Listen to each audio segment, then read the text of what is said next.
Hi friends, welcome to our channel. AP రాష్ట్ర వ్యాప్తంగా డ్వాక్రా మహిళలకు, డ్వాక్రా సంఘాల్లోని మహిళలు ఎంతగానో ఆర్థికంగా ఆదుకోవాలని వారి కుటుంబమే కాకుండా రాష్ట్ర ప్రభుత్వం కూడా ఎంతగానో ఆలోచిస్తుంది.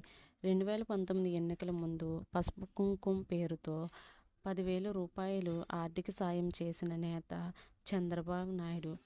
మహిళా దినోత్సవం రోజున గ్రామీణ పేదరిక నిర్మూలన సొసైటీ ఏర్పడి 25 ఏళ్లు పూర్తయింది. మార్చి 8న చంద్రబాబు నాయుడు డ్వాక్రా సంఘాల్లోని మహిళలకు 2 ముఖ్యమైన పథకాలను అందించారు.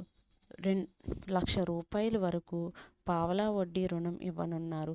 డ్వాక్రా కుటుంబం, మహిళా కుటుంబంలోని విద్య, వివాహం కోసం 1,00,000 రూపాయల సాయం అందించనున్నారు. ఎన్టీఆర్ విద్యాలక్ష్మి, ఎన్టీఆర్ కళ్యాణ్ లక్ష్మి అని పేర్లు కూడా పెట్టారు. దీనికి సంబంధించిన మార్గదర్శకాలను సిద్ధంగా చేశారు. అర్హులైన వారందరికీ ఈ 2 పథకాలు వర్తిస్తాయి. వీరే అర్హులు. డ్వాక్రా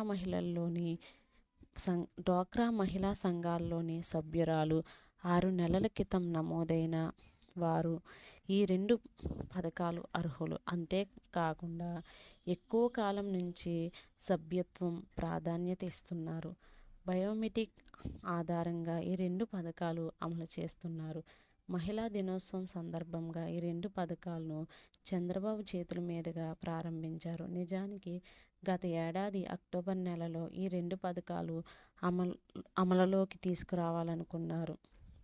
ఈ 2 పథకాలను మరిన్ని మార్గదర్శకాలను, లోటుపాట్లను, నిబంధనలను రూపొందించారు. ఇలాంటి అప్డేట్స్ కోసం మన ఛానల్ను ఫాలో అవుతూ ఉండండి.